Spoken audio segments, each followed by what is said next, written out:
السلام عليكم. مباراة المغرب ضد البيرو اليوم. أتراجع اللايك والاشتراك في القناة ليصلكم مني كل جديد. يلتقي منتخب المغرب الأول لكرة القدم في مواجهة قوية وصعبة أمام نظيره منتخب بيرو اليوم الثلاثاء الموافق 28 مارس، وذلك في المباراة الودية الثانية له استعدادا لمباريات التصفيات المؤهلة إلى بطولة كأس أفريقيا 2024.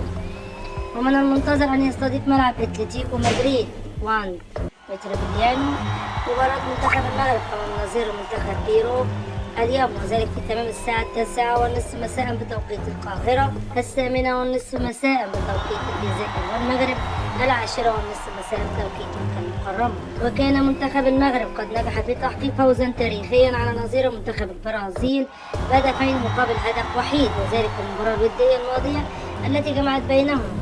ومن المقرر أن يتم إذاعة مباراة منتخب المغرب أمام نظيره منتخب البيرو على القناة المغربية التي حصلت على حقوق بث مباريات أسود الأطلس بشكل حصري.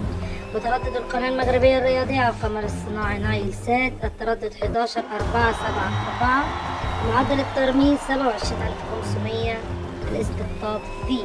أتمنى التوفيق للمنتخب المغربي، وأرجو وضع اللايك والاشتراك في القناة ليصلكم كل جديد.